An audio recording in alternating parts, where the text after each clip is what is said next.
এখনো তারা যারা দাবি করছে অন্যান্য রাজনৈতিক দল নিষিদ্ধ হওয়ার জন্য, সেটা তো আমরা প্রতিবাদ জানাই যে নির্বাহী আদেশের মধ্য দিয়ে রাজনৈতিক দল নিষিদ্ধ করার এই চর্চা আমরা কখনো মেনে নেব না।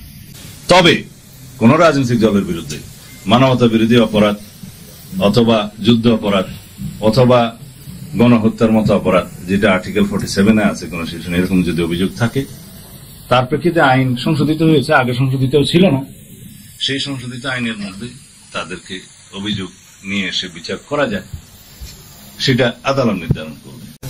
আমি বুঝলাম না আজকের এই যে শিরোনাম যে আগামী নির্বাচন গুণগত মানসম্পন্ন হওয়ার চ্যালেঞ্জ এবং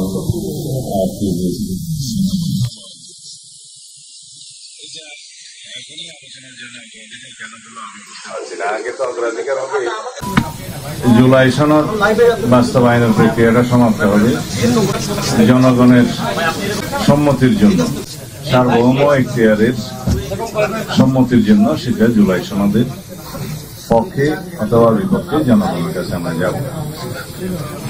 এটা মোটামুটি একটা সমাধানের প্রায় চূড়ান্ত পর্যায়ে আমরা আছি। তো এখানে একটা চ্যালেঞ্জ আছে,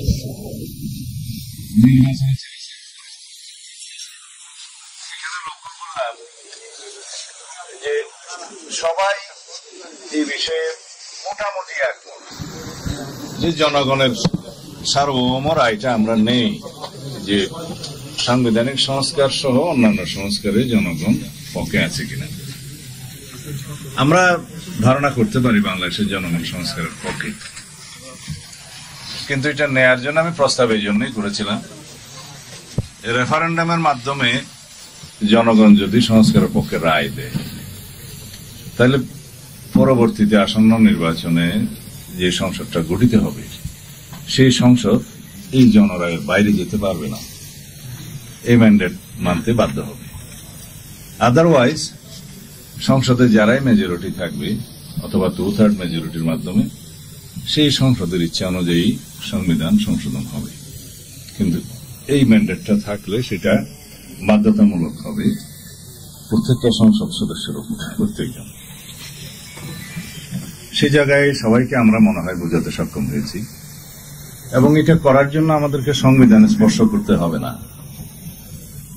সেটাও কালকে আমরা মোটামুটি ঐকমত্য পরিষদের সবাইকে বোঝাতে সক্ষম হয়েছি। কারণ সবাই বলছে কনস্টিটিউশন অর্ডার আগে জারি করতে হবে, তারপর গণভোট করতে হবে। এগুলো কেন করতে হবে না সেটা আমরা কালকে বুঝিয়ে দিয়েছি। কনস্টিটিউশন অর্ডার করতে গেলে বা এক্সট্রা কনস্টিটিউশনাল অর্ডার করতে গেলে এখতিয়ারের প্রশ্ন আসবে, ফোরামের প্রশ্ন আসবে, কার এখতিয়ার আছে, কোন ফোরামের এখতিয়ার আছে, সেই প্রশ্নগুলোকে আমরা অ্যাভয়েড করতে পারব এখন এই প্রক্রিয়ার মধ্য দিয়ে।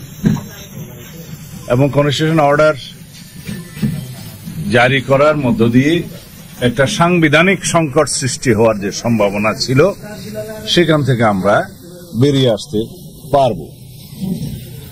রাষ্ট্রীয় সংকট শুরু হওয়ার একটা সম্ভাবনা যেটা থাকবে, বা বিচার বিভাগ সেটা অগ্রাহ্য করার যে সম্ভাবনা থাকবে, সেখান থেকে আমরা বেরিয়ে আসতে পারব। সেই সমাধানের জন্য আমরা কালকে এই প্রস্তাবগুলো করেছি। এখন প্রসঙ্গক্রমে সবাই সে আলোচনায় একটা প্রশ্ন উত্থাপন করেছে যে এই গণভোট হবে একই দিনে, সে গণভোটটা করলে সুবিধা এবং অসুবিধা কি। আমরা সুবিধার কথা বলেছি এই জন্য, এই নির্বাচনটা হওয়ার জন্য আর 2-3 মাস বাকি আছে। একটা জাতীয় সংসদ নির্বাচন আয়োজন করা একটা মহাযজ্ঞ।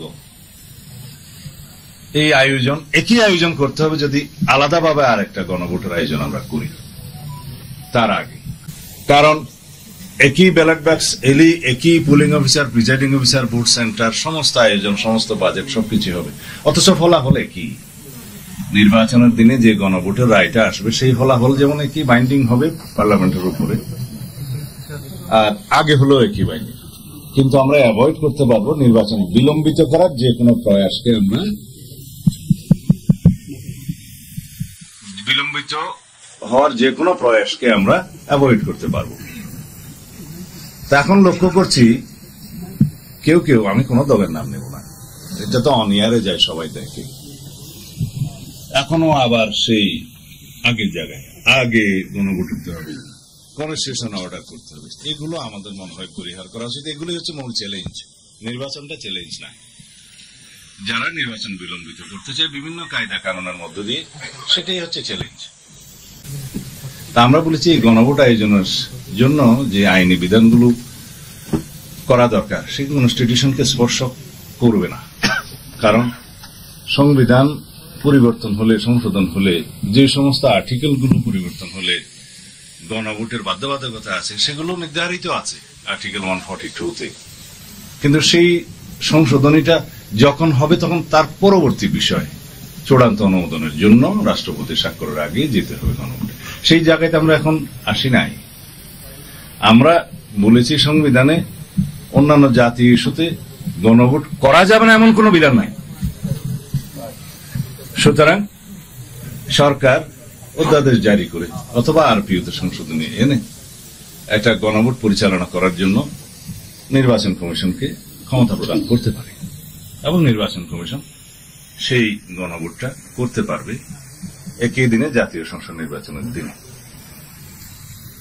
এখানে ফলাফল কি আগে হলে একটা সুবিধা আছে যে একই আয়োজন, একই অর্থ ব্যয় এবং একই লজিস্টিক, একবার ভোট সেন্টারে যাওয়া, তাতে এই সুবিধা পাওয়া যাবে।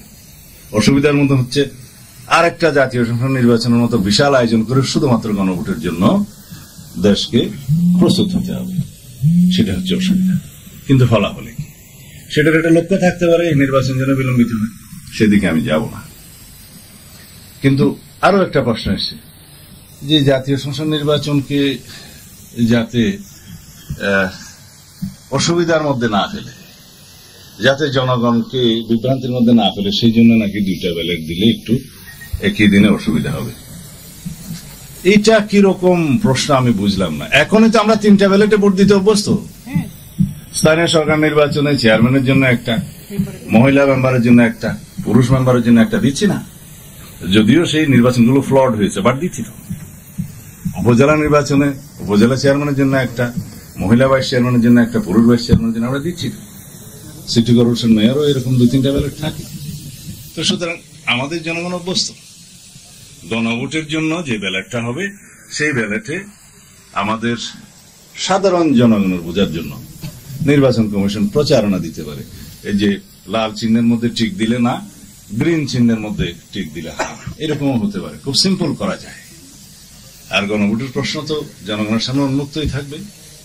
এই যে জুলাই জাতীয় সনদ যেভাবে স্বাক্ষরিত হয়েছে, অঙ্গীকারাবদ্ধ হয়েছে, তার পক্ষে আছেন কি নাই, হ্যাঁ অথবা না। আমরা সিম্পলের দিকে যাবো, এটাই হচ্ছে আমাদের জন্য চ্যালেঞ্জ। যারা জটিল করতে চাচ্ছে তাদেরকে আল্লাহ হেদায়েত নসিব করুন। আমাদের যেন জাতীয় জীবন আমরা একটা সুন্দর, সুষ্ঠু, নিরপেক্ষ, অবাধ জাতীয় সংসদ নির্বাচনের মাধ্যমে একটি রাজনৈতিক স্থিতিশীল সরকার পেতে পারি, রাষ্ট্র পরিচালনার জন্য স্থিতিশীলতা আনতে পারি, সেই জন্য আমরা সবাই দোয়া করতে পারি। তবে আজকের এই বিষয়ে এক লাইনও না বললে তো মান্না ভাই বলবে যে এই বিষয়ে কিছু বললেন না। এখন গুণগত মানসম্পন্ন নির্বাচনের জন্য আসলে কি প্রয়োজন, নির্বাচনের বিষয়গুলো কি, সাবজেক্ট কি, অবজেক্ট কি? জনগণ, ভোটার, নির্বাচন কমিশন, পলিটিক্যাল পার্টিস, আইন শৃঙ্খলা রক্ষাকারী বাহিনী। এই তো আইন শৃঙ্খলা রক্ষাকারী বাহিনী 1 নম্বর বলি। বর্তমান পুলিশের যে অবস্থা, সবাই সন্দেহ পোষণ করে তাদের দিয়ে এই নির্বাচন সুষ্ঠুভাবে সম্পন্ন করা সম্ভব হবে কিনা। হ্যাঁ, এই বিষয়ে সবার একটু প্রশ্ন আছে, কারণ পুলিশ বাহিনীর টোটাল মোরালটা এখনো সেই আগের জায়গায় ফেরত আসেনি। কিন্তু তাদের সহায়তার জন্য 1 লক্ষেরও বেশি সেনা বাহিনীর সদস্যগণ কাজ করবেন, সেটা ইতিমধ্যে সেনাপ্রধান এবং সরকার প্রকাশ করেছে। তো তাদেরকে সেই বিষয়ে ট্রেনিংও দেওয়া হচ্ছে। পুলিশ বাহিনীর বাইরেও যেগুলো সহযোগী বাহিনী আছে, আনসার, বিডিপি সহ অন্যান্য, তাদেরও প্রশিক্ষণ চলছে। কিন্তু আমি যেখানে গুরুত্ব দিতে চাই সেই বিষয়টা হচ্ছে জনগণ এইবার এত বেশি উদ্গ্রীব হয়ে আছে, উন্মুখ হয়ে আছে একটা সুষ্ঠু নির্বাচনের জন্য। তারাই মূল ভূমিকা পালন করবে। মূলত আইন শৃঙ্খলা রক্ষা বাহিনী হবে গৌণ, মুখ্য ভূমিকা পালন করবে জনগণ। যে এইখানে কেউ অনিয়ম করার চেষ্টা করলে জনগণই পাহারা দিবে। 3 নম্বর আসলো পুলিং এবং প্রিজাইডিং অফিসার। যদি রাজনৈতিক হস্তক্ষেপ না থাকে, প্রশাসনিক হস্তক্ষেপ না থাকে, যেহেতু নিউট্রাল গভর্নমেন্ট, এখানে পুলিং প্রিজাইডিং অফিসারের তো পক্ষপাতিত্ব করার সুযোগও নাই, দরকারও নাই। বাদ বাকি রইল জনগণ এবং রাজনৈতিক দল। জনগণ মানে ভোটার, আগেই বলে রাজনৈতিক দলের মধ্যে একজন বক্তা বললেন যে জোট করার জন্য, এই করার জন্য, সেই করার জন্য। এখন সেটা তো রাজনৈতিক দলগুলোর নিজস্ব ব্যাপার, পারস্পরিক ব্যাপার। জোট হোক বা না হোক, নির্বাচনে যখন সকল রাজনৈতিক দল অংশগ্রহণ করবে সেটা পার্টিসিপেটরি। তাদের প্রচারণা এবং অন্যান্য বিষয়ে নির্বাচন কমিশন আরপিও সহ আচরণবিধি যেভাবে সংশোধন করেছে, সেই ব্যবস্থার মধ্যেই আমাদের অনেকগুলো চ্যালেঞ্জ আমরা সমাধান করতে পেরেছি। দ্যাট মিনস আগামী জাতীয় সংসদ নির্বাচনে পোস্টার লাগানোর ঝামেলা নাই, যেটা নিয়ে অনেক সময় সমস্যা হয়। সেখানে ব্যানার হবে এবং পরিবেশ বান্ধব ব্যানার হবে, কাপড়ের ব্যানার হবে ইত্যাদি। আরো কিছু বিধিবিধান করা হয়েছে আচরণ বিধিতে, যেগুলো কঠোরভাবে মানা হবে। তো বাকি রইল যে সমস্ত ফ্যাসিবাদী শক্তি নিষিদ্ধ ঘোষিত হয়েছে তাদের কর্মকাণ্ড কি হবে, বা দেশি বিদেশি যে একটা চক্র আছে বাংলাদেশে অস্থিরতা সৃষ্টির জন্য তাদের তৎপরতা কি হবে। This is the main challenge. এতক্ষণ আপনারা বোধহয় সেই বিষয়ে আলোচনা করেছেন। বাংলাদেশে একটা সুষ্ঠু নির্বাচন যাতে অনুষ্ঠিত না হতে পারে, সেই জন্য পতিত ফ্যাসিস্ট গোষ্ঠী তো, ফ্যাসিবাদী গোষ্ঠী তো চেষ্টা করবেই। কিন্তু এখনো পর্যন্ত তারা কি সেরকম কোন সফলতা অর্জন করতে পেরেছে? না। ঝটিকা মিছিল বা গেরিলা টাইপের 2-1টা মিছিল দিয়ে রাতের অন্ধকার অথবা শুভে সাদেকের সময় ফটো টোটো তুলে তাদের নেতাদের কাছে পাঠিয়ে দিচ্ছে। এখন শুভে সাদেকে মিছিল দিলে রাস্তাতে কেউ থাকে না, সেই ফটো টোটো ভিডিও টিডিও দিয়ে কৃতিত্ব নেওয়ার চেষ্টা করছে। কেউ কেউ ভিডিওতে জুমে, কেউ দিল্লি থেকে, কেউ ফ্রান্স থেকে বয়ান টয়ান দিচ্ছে। এগুলো বাংলাদেশের মানুষ পাতা দেয় না। আমরা যদি ফ্যাসিবাদ বিরোধী জাতীয় ঐক্যটা শক্তিশালী করি, সমুন্নত রাখি এবং এই গণতান্ত্রিক শক্তিটাকে আমরা সম্মান করি, আমাদের মধ্যে বিতর্ক হবে। কিন্তু আমরা যদি এই গণতান্ত্রিক ঐক্যটা, ফ্যাসিবাদ বিরোধী জাতীয় ঐক্যটাকে সমুন্নত রাখি এবং শক্তিতে পরিণত করি, ইনশাআল্লাহ ভবিষ্যতে বাংলাদেশে ফ্যাসিবাদের কোন উৎপাত এবং উৎপত্তি দুটোই হবে না। তা আমি এটাকেই মূলত আমাদের চ্যালেঞ্জের প্রধান মনোযোগের জায়গা বলে মনে করি। আমরা সেটা সবাই সম্মিলিতভাবে সারা জাতি মোকাবেলা করবে। আশা করি আমরা সফল হব। আর সকল রাজনৈতিক দলের কাছে একটা অনুরোধ, যে আমরা যদি একটা অংশগ্রহণমূলক নির্বাচন করতে চাই, ফ্যাসিস্ট গোষ্ঠীর যে রাজনৈতিক দল হিসাবে তার বিচারিক ব্যবস্থা, সেটা যেন আমরা ত্বরান্বিত করার জন্য সবাই উদ্যোগ নেই। কয়দিন আগে আমি প্রেসে কথা বলেছিলাম যে সরকার এখনো পর্যন্ত রাজনৈতিক দল হিসাবে আওয়ামী লীগের বিচার করার জন্য, বিচারিক প্রক্রিয়া নিয়ে আসার জন্য কোনো উদ্যোগ নেয় নাই বা কোনো মামলা দাখিল করেনি। আজকে পত্রিকায় দেখলাম একটা উন্নতি হয়েছে। আইসিটি ট্রাইব্যুনালের চিফ প্রসিকিউটর এটা বিবৃতি দিয়েছে বা কোথাও কথা বলেছে যে আওয়ামী লীগের বিরুদ্ধে রাজনৈতিক দল হিসাবে মামলা দায়ের করার বিষয়ে তদন্ত শুরু করবেন। ভালো উদ্যোগ, তবে অনেক বিলম্ব হয়েছে।